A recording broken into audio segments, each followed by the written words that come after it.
Lalo na ng I Will Always Love You ni Whitney Houston.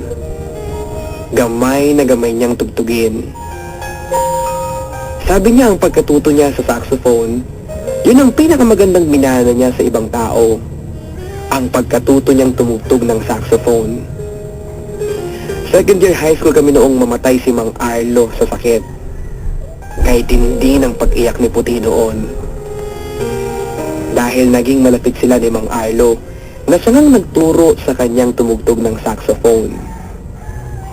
Alam mo tol, para akong nawala ng ama. Sabi pa ni Puti noong ilibing si Mang Arlo. Hindi lang kasi ang pagtugtog ng saxophone ang itinuro ni Mang Arlo kay Puti, kundi ang iba pang kagandahang asal na hindi na ituro sa kanya ni Fortune. Kung hindi lang dahil kay Mr. Santos, yung teacher namin bakla na may hawak kay Puti ay baka mukha pa rin kawawa si Puti noong high school kami. Laging walang pera si Fortune dahil naibibigay niya sa mga lalaki niya. Kaya nga wala siyang maibigay na baon kay Puti. Lumulusong naman sa bukid si Puti pag Sabado at Linggo. Nakikitanim o nakikigapas.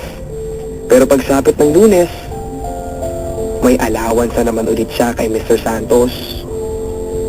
Maraming bakla ang patay na patay kay Puti. Lahat yata ng mga bakla sa mga parlor at mga baklang nagtatrabaho sa rural bank. Pero lagi daw siyang pinagsasabihan ni Mr. Santos na huwag siyang papatol sa iba. Kaya hindi naman pumapatol sa iba si Puti. Alam ko lahat ng yun. Dahil kaming dalawa lang ang laging magkasama. Alam ko lahat ng sekreto ni Puti. Lahat ng ginagawa nila ni Mr. Santos. Halos nakikita ko lahat. Noong una, parang hindi ko masikmura ang panlalandi ni Mr. Santos sa kaibigan ko, pero noong tumagal na ay nasanay din ako. Wala na sa amin si Ella noon. Iba na ang barkada niya at hindi pa siya namamansin kahit nandito lang kami sa isang purok. Pero kapag si Aldwin ang dumadalaw sa kanya ay inaasikaso niya at ang saya-saya pa niya. Hindi rin birong hirap sa damdamin ang naranasan ko mula noong umiwas sa amin si Ella. Gusto kong magalit sa kanya noon pero hindi ko magawa. Dahil hindi matanggal-tanggal sa puso ko ang lihim kong pag-ibig sa kanya.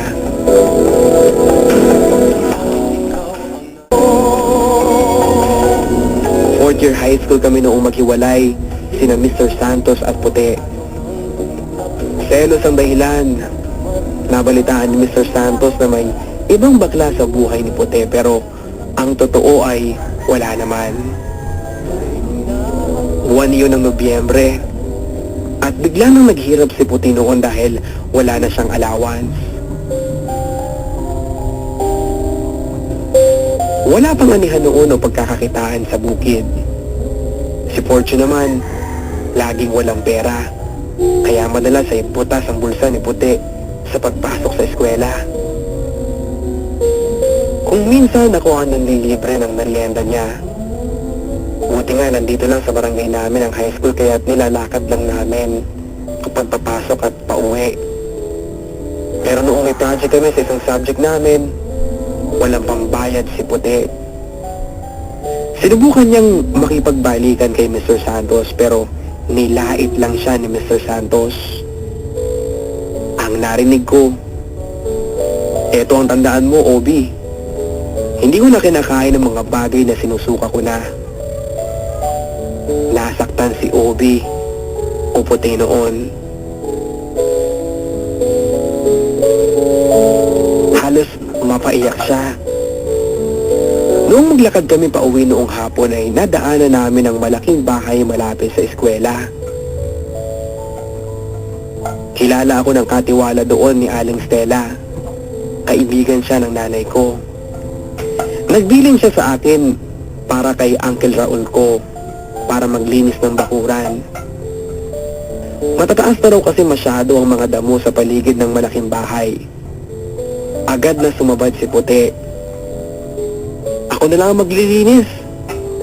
Napatingin ako kay Puti, saka ko siya sinugunduhan. Opo, siya na lang po ang maglilinis ng bakuran nyo. Kasi ang alam ko ay busy si Uncle Raul sa bukid niya. Naniwala naman si Aling Stella kaya't kinaumagahan ay hindi pumasok ng eskwela si Puti dahil naglinis siya ng bakuran ng malaking bahay para magkapera at may pambayad sa project namin. Naawa ako kay Puti noon. Kung tutuusin ay hindi bagay sa itsura niya ang naghihirap. Amerikano ang itsura niya, pero naipan niya ang isang mahirap na Pinoy dahil sa pagkakawawa niya sa buhay. Kaibigan, ng Nobyembre pa rin, noong kay lakas ng ulan, noong uwian na pagkatapos ng klase ng hapon. Mula sa gate ay tinakbo namin ni Puti hanggang sa waiting shed. Pero pagdating namin ng waiting shed ay may nadatnang kaming dalawang babae, sina Ella at Noemi. Napatingin ako kay Ella. Sumulyap lang siya. Sa kanya hinila si Noemi para lalo pang gumilid. Pakiramdam ko noon ay kay tindi ng pag-iwas niya na para bang may sakit kami na nakakahawa. Si Puti naman ay umupo sa dulo. Nilapitan ko si Puti. Tol, bakit ganyan si Ella? Ano bang kasalanan natin sa kanya? Halos pabulong na tanong ko kay Puti. Itanong mo sa kanya. Sagot niya. Kabado man ako ay lumapit nga ako kay Ella. Ella, pwede bang magtanong? Kabadong sabi ko. Ano yun? Sagot niyang bahagyang nakangiti. Bakit parang umiiwas ka sa amin? May nagawa ba kaming kasalanan? Wala. Mabilis na sagot niya saka sumulyap kay Puti. Bakit ka nga umiiwas? Hindi ka nakagaya ng mga bata pa tayo. Lagi kang sumasama. Namimiss ka na namin. Sabi ko pa. Napangiti siya pero biglang may umagos na luha sa mata niya na agad din niyang pinunas. Wala, Lay. Basta, hindi ako galit sa inyo. Naantig, ngunit nalito ako sa pagluhang yun ni Ella. Pero ang sabi ko, binabawalan ka ba ni Aldo na makisama sa amin ni Puti? Hindi. Basta, Lay, iba na ngayon. Hindi na gaya ng mga bata pa tayo na wala tayong iniisip kundi maglaro na maglaro. Iba na ngayon, Lay. Anong iba na ngayon? Para sa akin, wala namang nagbago eh. Gaya noong mga bata pa tayo. Namimiss ka na namin kapag hindi ka namin nakakalaro. Sabi ko nung biglang dumating ang tricycle ng tatay ni Noemi. Sige, mauna na kami. Paalam ni Ella.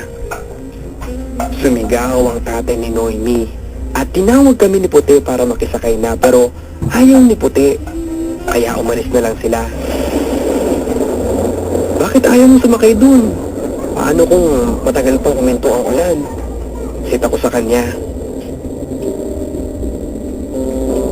Hindi niya na ako sinagot eh. Tumayo siya sa lumakad kahit kay lakas ng ulan.